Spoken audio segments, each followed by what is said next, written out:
Hey guys, this is Hammer at TNJeeps.com.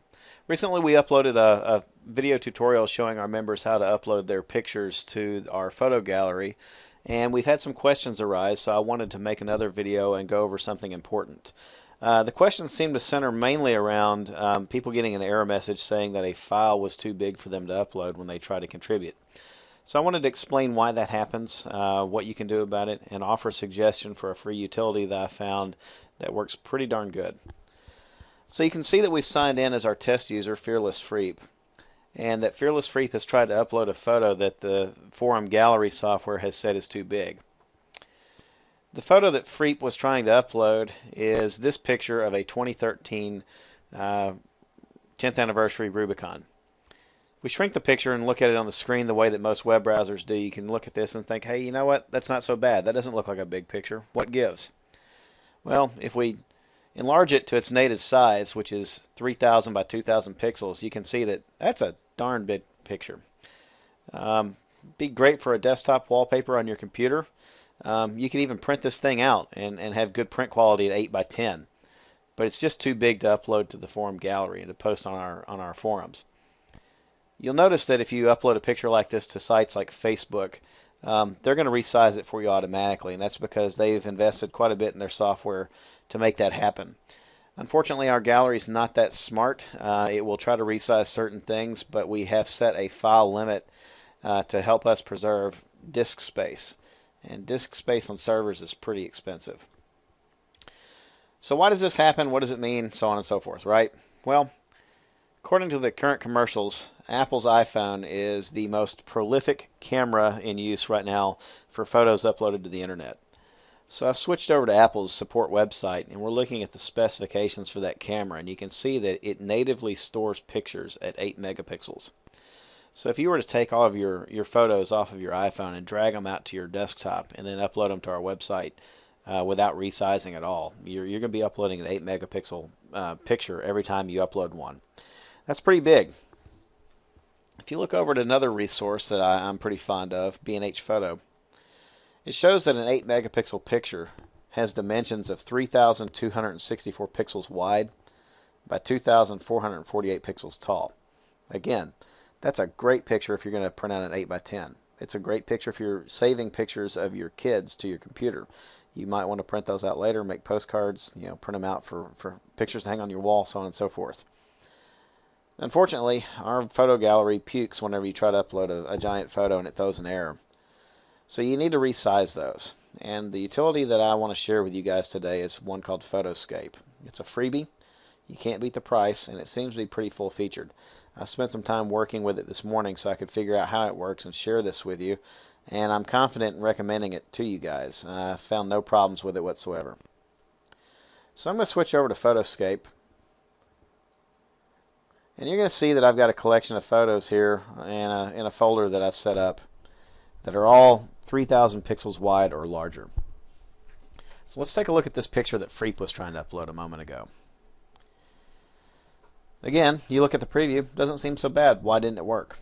Well, if you look down here below the photo in the middle of the screen, it shows that the photo's dimensions are 3,000 by 2,000 pixels and that the file size is 3.7 megabytes. Well, if you try to upload 10 of these photos, you're going to use up almost 40 megabytes of server space. If you've got 100 users that do that, you've used up 400 megabytes of server space. So you can see that it's kind of a big deal for us to conserve server space and keep our costs low so that we can continue to provide the forum for free. So if Freep wants to upload this photo, he needs to resize this guy. If you look down here at the bottom of the screen on the Home tab, you find a button that says Resize. If you click the little arrow next to Resize, it opens up a dialog box that offers several common file widths. For TNJeeps, anything under 1900 pixels wide is generally going to work. So the 1600 pixel dimension for the longer length is just about perfect. So we're going to click that. Nothing seems to have happened, right? Photo preview looks the same. But if you scroll down here and look at the photo dimensions, we're now at 1600 by 1067. That photo is now 1/2 the dimensions that it was previously. Again, that's about perfect. Now, if you look at the file size, that hasn't changed. The reason is we haven't saved this guy yet. So we're going to go over here to the right-hand side of the screen, and we're going to save it. That brings up a new dialog box. Now, this is pretty important, and I want you guys to pay attention to this, and please be careful. And here's why. If you choose the top option, which seems to be the default, that's going to save it. That's going to overwrite the picture. So, for a picture like we're dealing with here, not the end of the world if you overwrite that thing.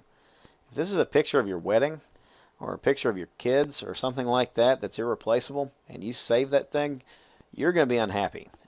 You want to make sure that you save a copy of this instead of saving over the original. You may want that original later so that you can print, some 8x10s to hang on the wall, or to make some Christmas cards and things like that. So ignore the top option, not a good idea. Let's use one of the bottom two options. So you can either save in the designated folder, which means you get to choose another folder to save a copy of this thing at its new size, or you can save as. So we're going to do a save as in this case. And we're going to give this thing a new name. So we're going to call it 2013 Jeep Rubicon Anniversary, if I can spell it. And we're going to click Save. The next window asks you about file quality. JPEG images can be saved with varying degrees of lossiness. If you take this guy and you scroll it down to low quality, you can see that the file size on the disk has changed, but the quality has been reduced to about 70%, 72%. And you're going to start seeing some graininess. It's going to look kind of ugly. Frankly, that default quality of 95% is just fine for what we're doing. You can see that the size is only 525 kilobytes. That's well within the limit that we've set up for uploading to our gallery on Tennessee Jeeps. And a 95% quality rating on that photo is going to look pretty crisp and clear. You're not going to be able to tell any difference at the resolution we're working at here. So we're going to tell it OK. We're going to save it. And now it's committed the thing. Now, if we switch back over to our gallery on Tennessee Jeeps, and we're going to choose File, and we're going to find the file that we just saved. You can see the little hover over in Windows 7 shows that the dimensions are 1600 by 1067. We're going to double click that. We're going to click Upload. And now you can see that photo successfully uploaded. That's pretty much all there is to it. I've noticed that Photoscape has some other really cool utilities that allows you to do some batch resizing. You can retouch photos and things like that. Honestly, for the price, free, you can't beat that. It rivals my favorite utility for doing quick and dirty edits of photos, which is a software package called ACDC. ACDC costs about $50.